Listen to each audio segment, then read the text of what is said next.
How's it going, everyone? This is another Security Unfiltered podcast episode where today we actually talk with Mick Leach from Abnormal Security. Abnormal Security actually sponsored this podcast. And again, just to remind you guys, they didn't determine any questions that I can ask them or anything like that. They just believe in what we're doing here at the podcast and they wanted to support the podcast. And so that's how it all kind of happened, right? So, with that, let's go ahead and dive into the episode. I think you guys are going to love it. All right. See you guys. How's it going, Mick? It's really good to have you back on the podcast. And, I want to start off with saying, if anyone listening hasn't already heard part one of this conversation, essentially, I will link it down below. You definitely want to hear about Mick's background and how he got into security, his journey, and everything like that. But this is part two where we're picking it up. We're going to be talking about what's coming in 2024. So how's it going, Mick?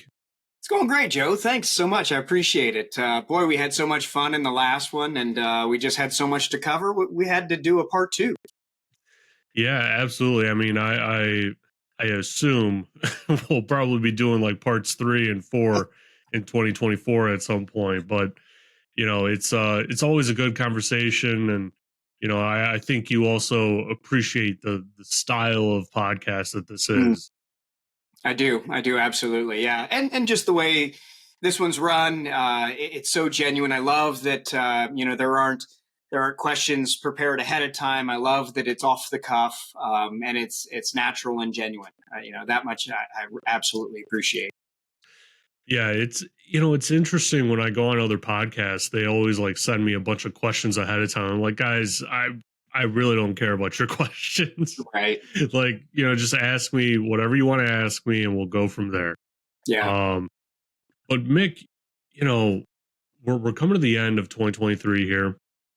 2024 right around the corner, and I always try to prepare my audience for the year ahead, right? Because really to have a successful year, you have to be planning it out ahead of time, for sure. You have to be planning for it. You have to be adjusting your goals, your expectations, and whatnot. So what are a few of the top attacks that you see becoming more prevalent or more widely used in 2024? Yeah, you're right. I mean, for us to adequately defend our organizations, we really need to understand the threats that are coming at us. Especially as many of us are in purchase cycles here at the end of the year. Sometimes money becomes available and you've got to use or lose that. I know that was certainly the way things were when I was in the military and with the government. So you're looking to elevate your tech stack, elevate your capabilities there at the end of the year in preparation for the next year. And so it's so critically important to look back and understand what you've seen over the last year, but also use that information to sort of forecast what you see coming up. And so as I look back over what we have seen at Abnormal over the last year or two, I think it becomes clear kind of where the trending is headed towards 2024. And I think it comes down to 5 major issues that we've really got to keep a bead on these ideas. So first, in my opinion, we've got brand impersonation, credential phishing. And we'll kind of unpack these a little bit, but I want to put them up front for you. Number 2, payloadless malware, right? And so when we say that, we're generally talking about social engineering attacks, text-only social engineering attacks. Number 3, QR code attacks. They have been on the rise. I anticipate we'll continue to see these as time goes by.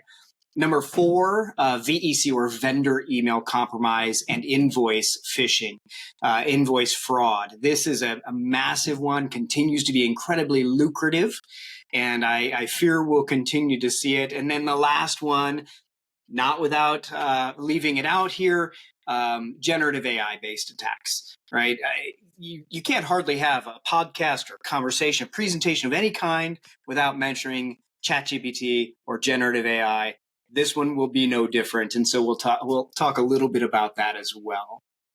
So I think those are the 5 things that we need to kind of keep an eye on, and willing to certainly unpack those. But let me pause there and see if you've got any questions. Yeah, of course.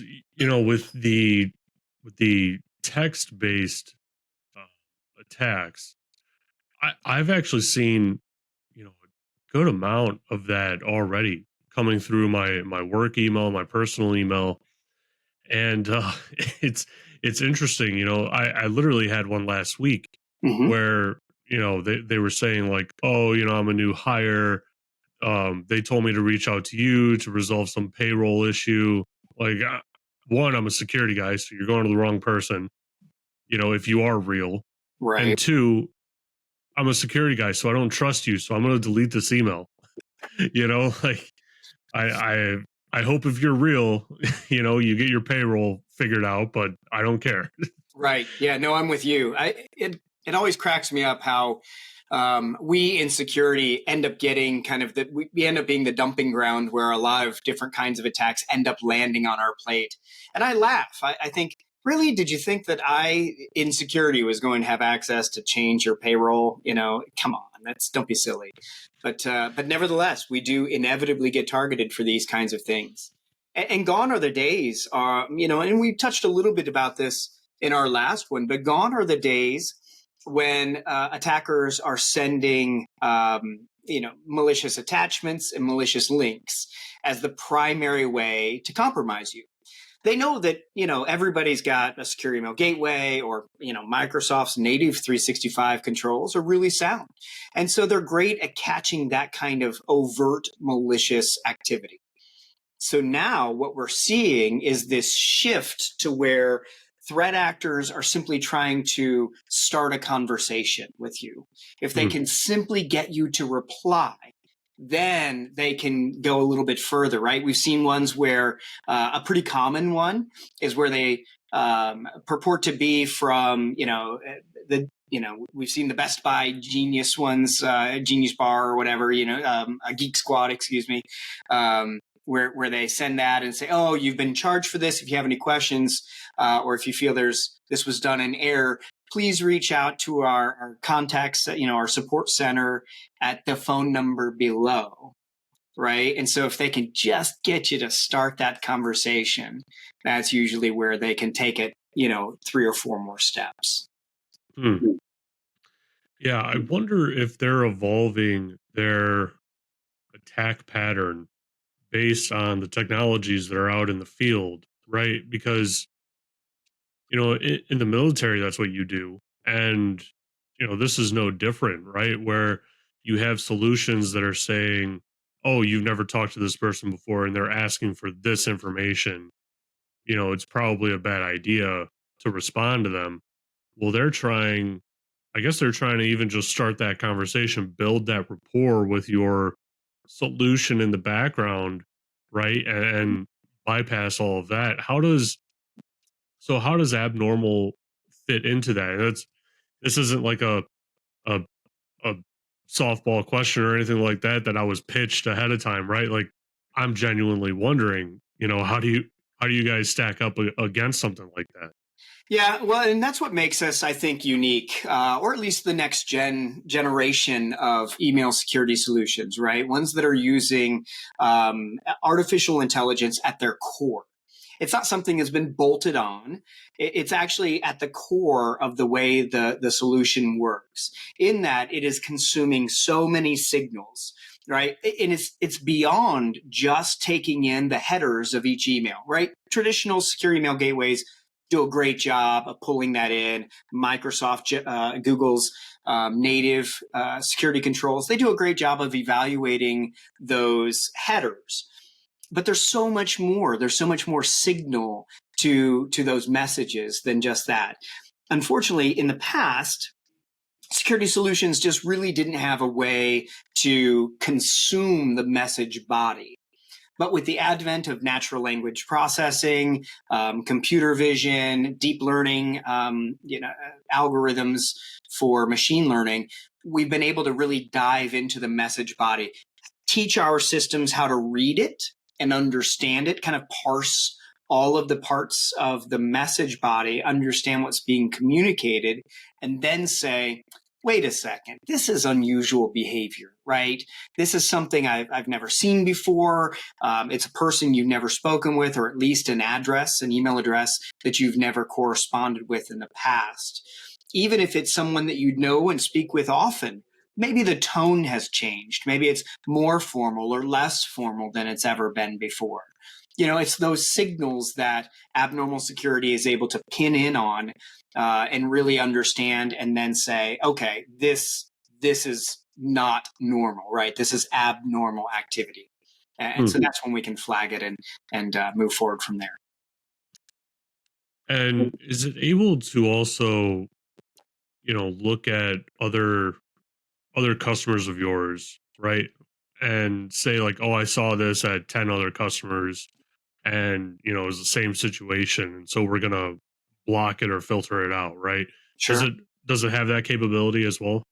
Absolutely, yeah. And that's what was so powerful when I think it was CrowdStrike was one of the first to kind of start using crowdsourced information and say, well, if I've learned this and this and this from these other customers, maybe I can retrain my models to look for those kind of behaviors across all organizations. And Abnormal absolutely does the same thing in that regard. Now, to be clear, and this is what makes us, I think, unique, is that the models are trained for each company specifically. Each one is different, because a large financial services institution would be very different than like a large university, right? A large public university. The kinds of communications that you see, the kinds of emails that you see back and forth are very different. The users and their level of awareness and training, very different between a college and like a bank. So it's important that each model is trained for each company, but then you can use some overall guidance, overall understanding about what anomalous behavior looks like in general across all customers. And that's where you see that crowdsourced information really benefit, the university or the bank. Yeah, it's really interesting. Can we talk about the payloadless uh, exploits? Right. So what are those? Is that just a text email that's trying to start that conversation? Yeah, so in the email world, anytime we talk about payloadless malware, what we're really talking about is social engineering. So it's just that that note, hey Bill, we talked about this last time. Hey Bill, it's Bob. Give me a call when you get a minute. Right? It's really seeking to start a conversation, get you to pick up the phone and call someone, because when you do that, you can sidestep the rest of your tech stack. Right? You lose a lot of the defenses that you have already brought to bear in your tech environment. I think QR code attacks are similar in that regard, because as you and don't mean to pivot, but I think there's these two stories are somewhat related, in that, like, when we see QR code phishing attacks, there's not a ton of things that can detect and resolve a DNS entry from a QR code today. There's just not a lot of tech stacks. There's not a lot of solutions in our stacks that can do that. Abnormal, I think, is relatively unique in that we can, and that's a pretty big differentiator for us. But in either case, the reason that I think we're seeing threat actors pivot to using QR codes in emails is A, there's nothing that can defend against it, or very few things that can defend against it. But B, how would you scan a QR code on your email, on your corporate email, on your desktop, right? On your laptop or whatever the case may be? How are you going to scan it? You're going to pick up your phone and you're going to scan it with your phone, right? Well, once you've done that, you have sidestepped all of your corporate email security controls, all of your corporate security controls entirely, right? Unless you've got an MDM solution on your phone, which is pretty advanced. Many folks with bring your own device today don't have a ton of security controls on our users' phones. So you don't have EDR, you don't have, your internet gateway. You've lost most of your security controls, and now you've got a user interacting with a potentially malicious website on their phones. And so that's where you start to see a lot of credential harvesting, those kinds of things there, because they've tricked you to go someplace you shouldn't on a device that your company can't protect. Yeah, that phones are a very interesting threat surface for any company out there.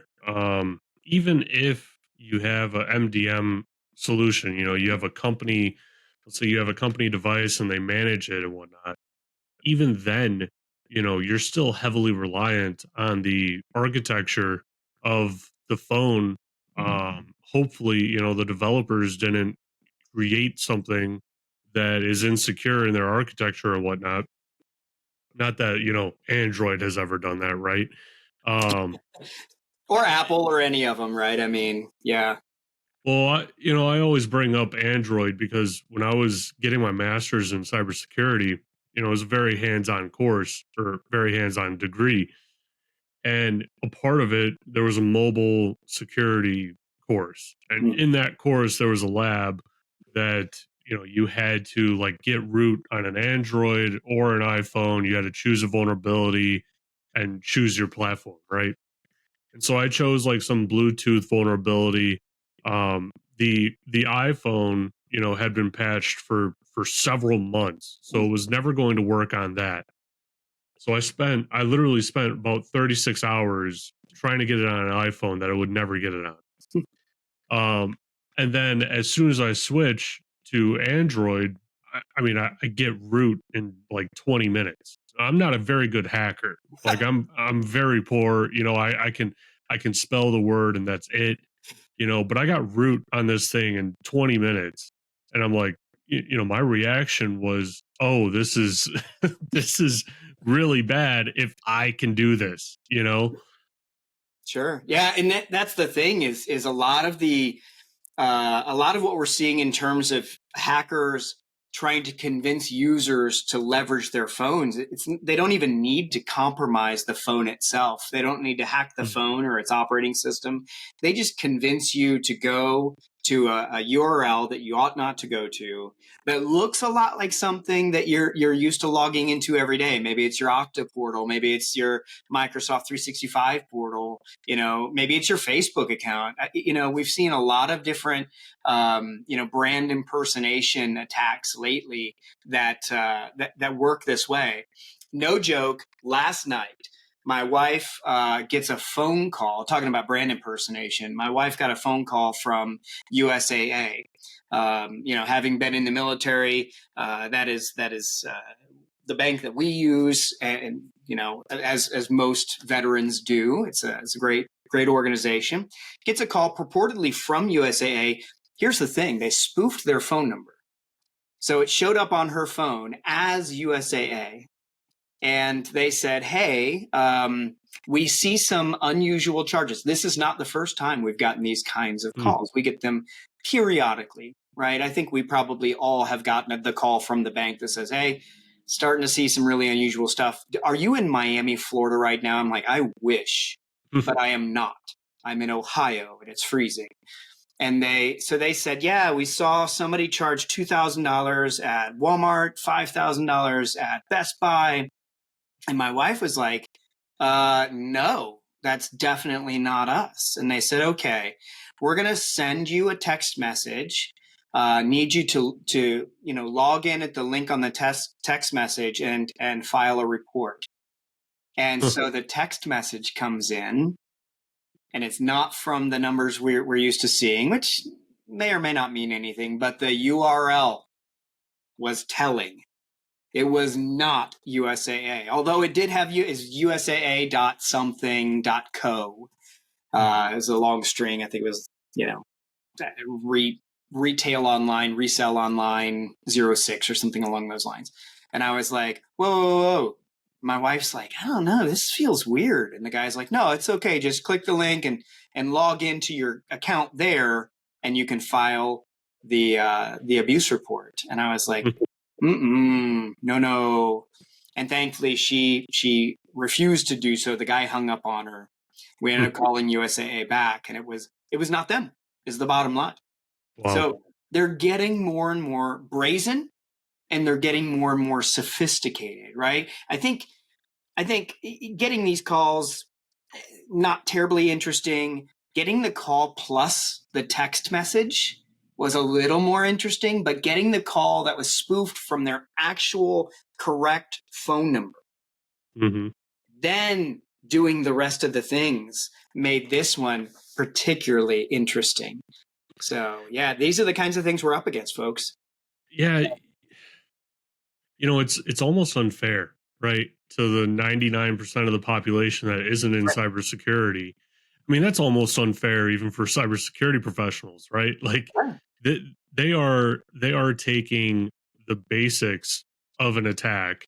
They're taking, 4 or 5 basics of an attack. They're stringing them all Yes. together and they're making it look like a real legitimate thing, and I'm going to be honest, if it's a pretty good chance that I probably wouldn't even notice anything until I get to the login page, right? If the login page looks weird, then I would be catching it, but I'd still click on that link probably, and I'm in security, and it's we put ourselves into this terrible predicament where we just spent, 2 3 years, right, of having everyone at a restaurant scan the QR code. Precisely. It's very simple, it's very convenient. But there's no way to know just by looking at a QR code of if it's malicious or not. Nope. Like, and this is coming from security professionals. Like, until I get to the website, I have no way of knowing if that's real or not. And like you can so easily, swap out a menu, has all the same exact stuff, different QR code on there, or they tape the QR code to the table. Okay, well, I could just tape one on top of it. Like, Mm-hmm. it doesn't even have to be that creative. Yeah. It's an unfair situation. If I'm saying it's unfair for us, it's like, because my wife would 100%, like, she'd be messaging me as she's clicking on it and like logging in. It's like, no, like, we don't need to be doing that. Yeah, you're right. I mean, COVID, the last 3 years with COVID has just been training the world's population that QR codes are safe to click on, Yeah. right, or safe to take an image of. And I was in Columbus. I think I mentioned this in our last one. If so, just forgive me. But we were in. I was in Columbus, Ohio, not long ago, and was at an event and parked at a parking lot where you have to shoot a QR code to pay. All of the parking meters down there, they don't accept coins anymore. That the only way you can pay for them is to shoot a QR code that's on the parking meter. And there were bad guys, not at this one, but there were bad guys that were going around and pasting new QR codes over those. And they'd done their research, right? They made a very similar looking domain where you were able to put in all of your information and quote unquote pay your parking, but they just siphon that money off, right? You So know, it's horrible. we almost need like an overarching body, right, to step in and give what a QR code, should look like and whatnot, right? Because what we really need with the QR code is the URL under the QR code. Like, hey, Sure. you should be going here. So if you scan this thing, this is where you're going. If it goes somewhere else, you're not at the right place. And if it doesn't have that URL, then you should know, oh, I shouldn't be scanning it. Like, it should be an approved sort of thing. Yeah. I can see us going that way in like 20 years, with how slow the government moves with everything. I mean, they'll probably start talking about QR codes in 15 years. Like, Yeah, and the challenge I think there is that it actually just advocates for more obfuscated URLs. because Hmm. then you're trusting my aunt or uncle or grandma to look not only at the QR code and understand what to do with it, which thankfully COVID taught them what to do with it.